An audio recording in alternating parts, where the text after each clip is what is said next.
I'm going to build here may be the most important slide you will ever see in any presentation. I call it How Our Reality is Built. It's a truth discovery methodology. Down here, you have knowledge. This block represents available information, which constitutes potential knowledge that may be gathered, processed, understood, and then acted upon by individuals in our society. On top of that knowledge, or again, over here, you'll see I've put or lack thereof, okay, knowledge or ignorance, okay? You have an understanding of that information, again, or lack thereof. These are the decision-making processes that each one of us uses, and they are dependent upon the knowledge that we either have or do not have. So these processes take place in the human mind and are chosen by each individual based upon the available information that they take into themselves. Above that, something happens externally, okay? We put our knowledge and our decision-making processes into action in the world through our behavior, okay? And that I call wisdom or lack thereof. Okay? So each individual's behavior is based upon the quality of their decision-making processes, which, again, in turn, are based upon the quality of their available information that they've taken into themselves. This three-step process, okay, was in the ancient world referred to as the trivium. That's a Latin term. It means the three ways, the three methods.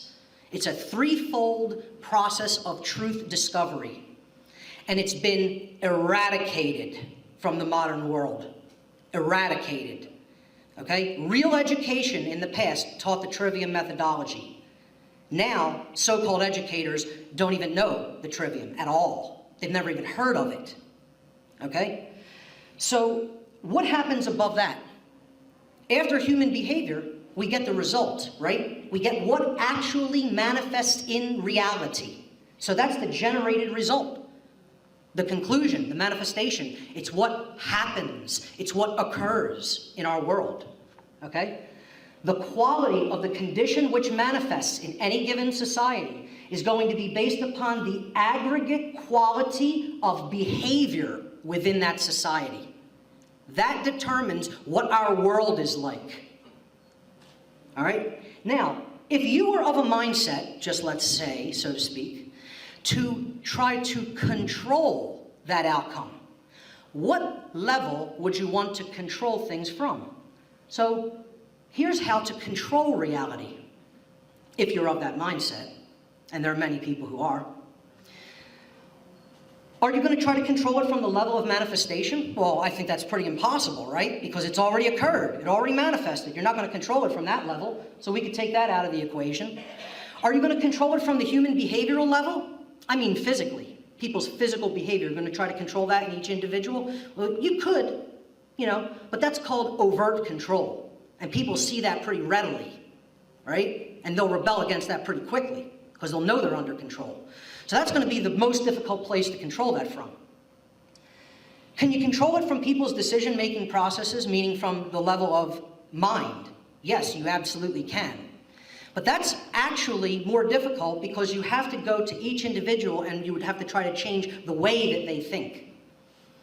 Instead, the most effective way to control reality is to control it from this base level, available information, because that's the level all the other manifested realities are built upon. So if you can control that, you control the whole game. And you control behavior, and therefore you control the outcome. Okay? So we're going to look at how Tesla's name was actually removed from education, from schools. How was that done? How was that accomplished? Okay? Because if you're going to control available information, you have to have some level of control over educational institutions that are teaching children, allegedly. So where are you going to control that from? Are you going to control it from each institutional body? Would that be effective? I don't think that would be very effective. I think the best place, if you are of a mindset to try to control what is going to be taught to our children, would be to control the books. Okay? And when you control the books, which is the available information, you are controlling the answer to this question in the minds of children. What is possible? The imagination becomes stifled at that point. If you can control what people believe or don't believe is possible, you have total control, because you control the human imagination. So this was done through controlling books and what was printed in textbooks. And I'm going to explain who did that. If you control it from a level of books, you control the mind. Mind control is not science fiction, ladies and gentlemen. It's based upon the control of available information, which then determines our decision-making processes, which then determines our behavior, which then determines our reality. The control of energy is the control of human beings. It's the control of people. That's what people have to understand about all of this. We're not talking about just the control of a controlled energy paradigm. We're talking about the control of human beings and what they need to live and survive. Or in other words, slavery. So most people, unfortunately, again, this may be uncomfortable for people to hear, most people in the free energy movement still don't understand the free part. They don't understand the free part of that equation. All right? They get the energy part. They're very, very clear about that. But the free part, they have a hard time with. Okay? In two ways. Two ways I'm going to talk about that. Why do people not understand the free part? Their mind is under control. Their brain is in a cage, okay? And that is because of the availability of information that they are exposed to. They have not dug deep enough to go down, all the way down to that bottom level and really attain real knowledge, okay? So, what I'm talking about here is getting that mind out of the cage, really freeing the mind at a psychological and spiritual level is the only thing that's going to make free energy manifest. Only thing, nothing else.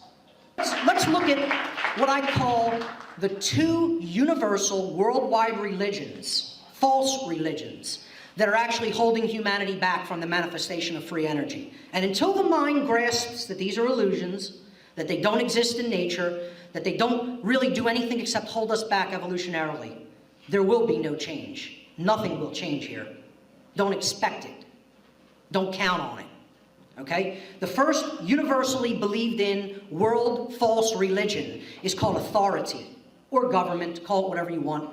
It's authority.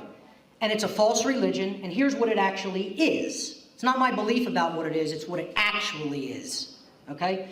Authority is an illusion that is born out of mind control. It is based entirely in violence, and it is built upon the erroneous and dogmatic belief that some people are masters who have the moral right to issue commands, while other people are slaves who have a moral obligation to obey the masters. Now, I don't care whether you accept that or not. You could accept that or not accept it. No amount of not accepting it is ever going to make that statement untrue. That is eternal truth. Deal with it. Or don't, but it's true nonetheless. Okay? Now, authority in the old world worked like this, ladies and gentlemen. It was called the Old World Order. The old, and I put order in quotes because it was nothing of the kind. It was chaos. It was chaos then, it's chaos now. As long as it goes on, it will be chaos, okay? The old world order worked like this. There was a king at the top, unquestioned, unchallenged rule. His word was law. He was the representative of God on the earth. No one could challenge his authority, quote unquote. This is called authority vested in one. The system is based entirely in violence, built upon the erroneous and dogmatic belief or religion that one person is the master who possesses the moral right to issue commands, while all others are subjects who have the moral obligation to obey the commands of the master. How does that differ from what we have today? Well, this is called the New World Order. And again, I put order in quotes, because it's nothing of the kind. It's slavery and chaos, okay? What sits at the top now is called government. You've just taken this notion of authority and you've divested it into the hands of a few people who call themselves government, okay, and still claim the authority over other people to issue commands and called laws, and then they have the moral obligation to obey those laws, all right? So this is called authority vested in few. This system is based entirely in violence, built upon the erroneous and dogmatic belief or religion that a certain group of people are masters who possess the moral right to issue commands. All others are their subjects who have a moral obligation to obey them.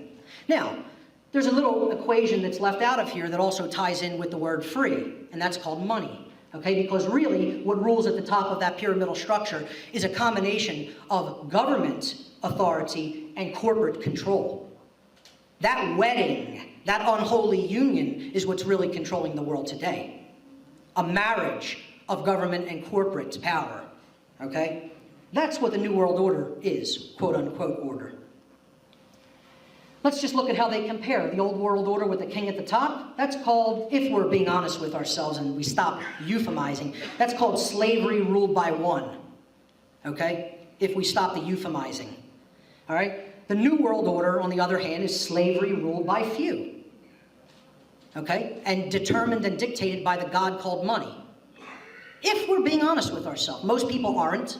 Most people lie to themselves every day from the minute they get up until the time that they fall asleep at night. But if we're being honest with ourselves, that's what that certainly is. That's what these two systems most certainly are, okay? The other religion that humanity has to get past and stop believing in is this concept called money, which was given to us by our enslavers, by the way, okay? It's a belief-based system of control built upon the fear of scarcity and purposefully designed to limit access to energy. You know, this whole mind-controlled notion that money is the medium of exchange, that it's somehow the store of value, this is nonsense. It's nonsense. It's not what money is, and that's not what it ever has been. It's always been a limiter, a control factor. That's all it is. And if something's controlled, it's not free. See, people think it's the flow. That's why they call it currency. Oh, wait. It's the capacitance. It's the store of value, right? Like we store electricity in capacitors. No, it's not the store of value either. What is it? It's the resistance in the system. Money is the thing that stops energy from flowing freely, if we're being honest with ourselves. It's the resistance when it comes to freeing this technology is you got to give up the notion that you're going to be the one who owns it through the patent process. Let me tell you what the patent process is. It's a deal with the devil. It's a deal with the devil. Because you're taking that technology right to the government, right to the people who ultimately want to squash it so that they can maintain their petrodollar that they want to keep us in debt slavery to for eternity. You know, because keep this system running for tens of thousands of years if they can. All right?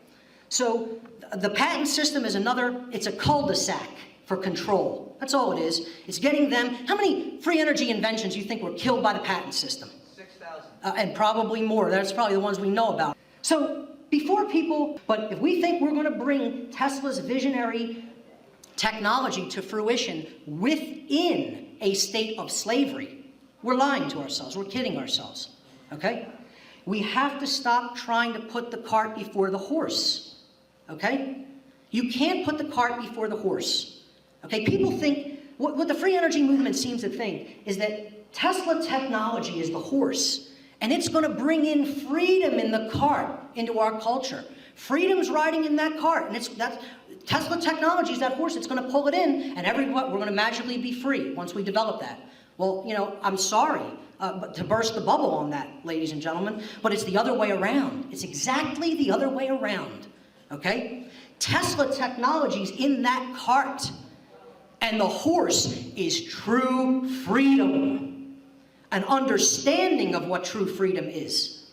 Living in harmony with natural law, the laws of morality, have to come first to usher in an era of true freedom, and then the Tesla technology will be pulled in. Not a moment until. There can be no free energy in an ongoing state of slavery. Slavery must be ended first before free energy can ever be manifested. What I'm really talking about here is a paradigm shift, okay? It's a paradigm shift in the mind, and the religions of money and authority have to be completely abandoned. They have to be completely abandoned before that new manifestation of free energy can occur, okay? Free energy can only manifest as a natural consequence of universal spiritual enlightenment. And that enlightenment, contrary to what many people will tell you, is, by definition, the abandonment of these false religions of authority and money. That's what enlightenment is, contrary to what the New Age movement will tell people that it is. That's what it really is, okay?